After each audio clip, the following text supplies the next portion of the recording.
جی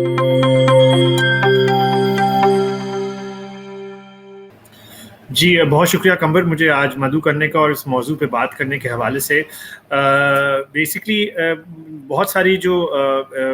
topic کے اندر جو مختلف پہلو ہیں اس کے، وہ باقی اسپیکرز نے تو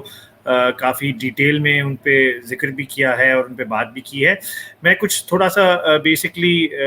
یہ ایک ٹائم لائن سی دینا چاہوں گا کہ پاکستان کے اندر جو اس وقت میڈیا ہے اس کے اوپر جو ایک سینسرشپ ہے یا اس کے اوپر جو کنٹرول ہے وہ کس وقت سے شروع ہوا. جو نیا جو کلیم ڈاؤن ہے یا کریک ڈاؤن ہے یا سینسرشپ کا جو دور ہے، اگر ہم وہ دیکھیں تو بیسکلی یہاں پہ ذکر بھی ہوا تھا حامد میر کے اٹیک کے حوالے سے. اور حامد میر کا جب اٹیک ہوا تھا غالباً 2013 یا 14 میں، ادھر سے ہم نے دیکھا کہ میڈیا کے اندر جو ایک ریورسل ٹرینڈ نظر آیا، کیونکہ ہمیں یہ پتا تھا کہ جو پاکستانی میڈیا ہے اس کو جب 2002 میں لبرلائز کیا گیا اور جو میڈیا لبرلائزیشن پالیسی آئی جنرل مشرف کے دور کے اندر، اس کا مقصد صرف یہ تھا کہ کسی طریقے سے جو انڈیا میں اس وقت کارگل وار ہوئی تھی پاکستان اور انڈیا کے درمیان، اس کا جو نیریٹو تھا پاکستان کے لحاظ سے، ان کا یہ خیال تھا کہ پاکستان نے اس نیریٹو کو صحیح طریقے سے انٹرنیشنلی نہیں پورٹری کیا جا سکا. تو اس کے رزلٹ میں اور اس کے ریاکشن میں کہتے ہیں کہ مشرف نے میڈیا لبرلائزیشن پالیسی لے کر آیا اور پرائیویٹ میڈیا اور پرائیویٹ چینلز اور براڈ کاسٹرز کو لائسنسز دیے گئے. یہ میڈیا کی جو ایک انڈسٹری تھی اس وقت جو اسٹارٹ ہوئی، جس میں پھر مختلف جو نیٹ ورکس تھے، جیسے جیو کا نیٹ ورک ہے، ایئر وائی کا نیٹ ورک ہے، ان کو کافی زیادہ ان کو لائسنسز ملے اور انہوں نے چینلز لے کر آئے. تو ہم نے دیکھا کہ 2005 6 7 تک جا کے یہ کافی پاورفل ہو گئے تھے، اور اس حد تک پاورفل ہو گئے تھے کہ انہوں نے مشرف کے خلاف بھی کیمپین میں حصہ لیا. اب وہ الگ بات ہے، ڈسپیوٹڈ ہے کہ اس کیمپین کے اندر مشرف کے ملٹری کے اندر کے لوگ شامل تھے. کچھ لوگ کہتے ہیں کہ جنرل کیانی بھی شامل تھے اس کے اندر، اور اس وقت جو D G I S I تھے اس کی وجہ سے میڈیا کو اتنی زیادہ چھوٹ دی گئی. خیر 2007-8 میں ہم نے دیکھا کہ میڈیا جب ڈیموکریسی پاکستان میں سو کال ڈیموکریسی ریسٹوریشن ہوئی اور یہ جو ملٹری ڈکٹیٹرشپ، ڈائریکٹ ڈکٹیٹرشپ تھی، وہ ختم ہوئی اور ملٹری دوبارہ تھوڑے سے عرصے کے لیے بیک گراؤنڈ میں چلی گئی، تو ہم نے دیکھا کہ میڈیا جو ہے وہ کنٹرول میں نظر نہیں آیا تھا. لیکن اراؤنڈ اباؤٹ 2009-10 کے قریب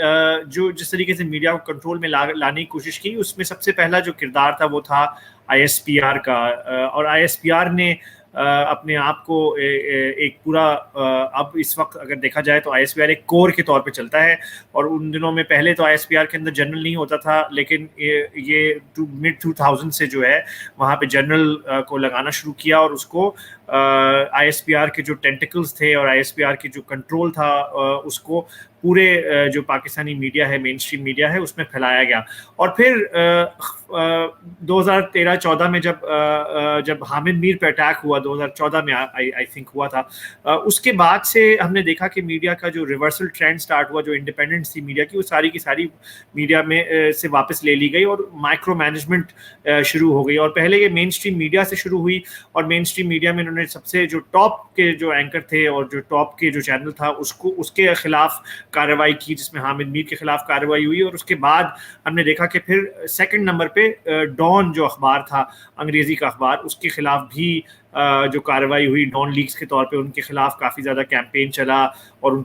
کی سپلائی کنٹرول کی گئی. اور ابھی بھی کہتے ہیں کہ ڈان کو ایڈورٹیزمنٹس ملنا، فائنینشیل ایڈورٹیزمنٹس ملنا، فائنینشیل جو بلیک میلنگ کی جاتی ہے تھرو ایڈورٹیزمنٹس، اس کو ایڈورٹیزمنٹس نہیں ملتے. اسی طریقے سے جیو کے ساتھ بھی ہے. تو اس طریقے سے ہم نے دیکھا کہ جو ٹاپ کے جو پاکستان کے جو ادارے تھے، جو نیوز چینلز تھے یا نیوز پیپرز تھے، ان کو پہلے ان کو کس طریقے سے کنٹرول میں لایا گیا تو تاکہ باقی جو تمام ادارے ہیں وہ لائن میں آ جائیں اور جو باقی تمام نیوز آرگنائزیشنز ہیں وہ لائن میں آ جائیں. لیکن یہ تو تھا ایک حد تک کا ان کا ایک پروجیکٹ. اب جو دوسرا آئی ایس پی آر کا پروجیکٹ ہے میڈیا کو کنٹرول کرنے کے حوالے سے، کیونکہ ایک تو مین اسٹریم میڈیا ہے جس میں آپ کا اردو میڈیا ہے اور اس کے علاوہ پرنٹ میڈیا ہے. پرنٹ میڈیا میں پاکستان میں اتنی زیادہ اس کی ریچ نہیں ہے، لیکن براڈ کاسٹ میڈیا، ٹیلی ویژن میڈیا کی تو کافی ریچ ہے. اس کو کنٹرول کر لیا گیا. اب رہا باقی سوشل میڈیا کے حوالے سے جو ہے وہ ہم دیکھ رہے ہیں کہ پچھلے 3-4 سال سے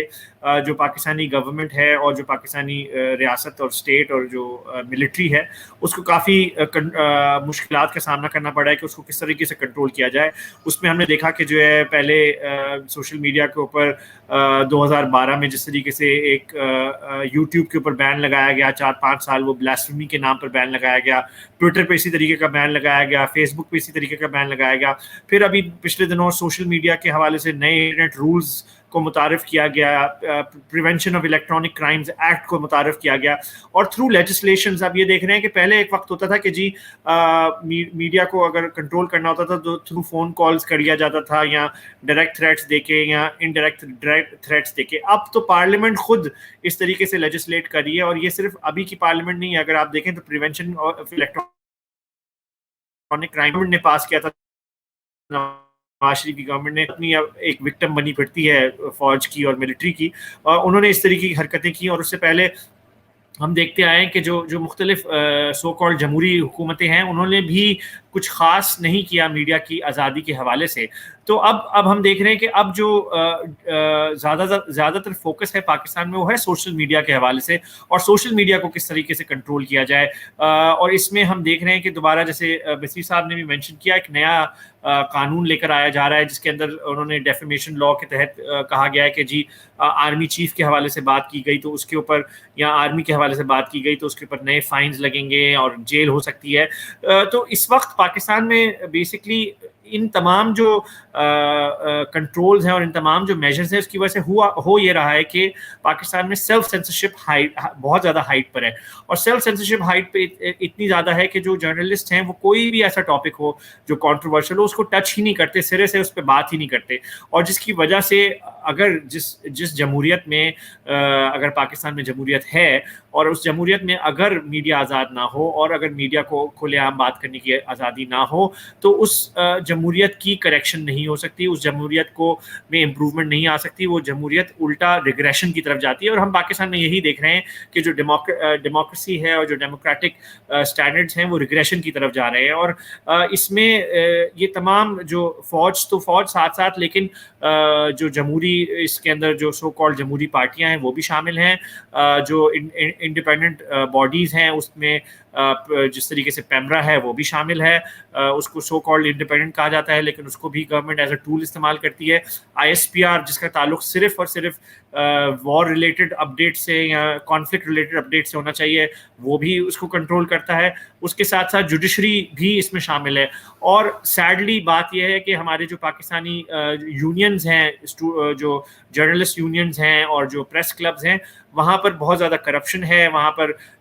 زیادہ تر جو جرنلسٹ ہیں وہ پلاٹوں کے چکر میں پڑے رہتے ہیں کہ ان کو پلاٹ مل جائیں, ان کو زمینیں مل جائیں, ان کو دوسری طریقے کے بینیفٹس مل جائیں, ان کو حج عمرہ کے ویزے مل جائیں. اور اس طریقے سے ہم دیکھتے رہتے ہیں کہ عموماً جو جرنلسٹ ہیں, جو یونینز ہیں, ان کو بھی بہت زیادہ ویک کر دیا گیا ہے. تو اوور آل کہیں سے بھی کچھ ایسا کوئی چیز نظر نہیں آتی جہاں سے پاکستان کے اندر سے کوئی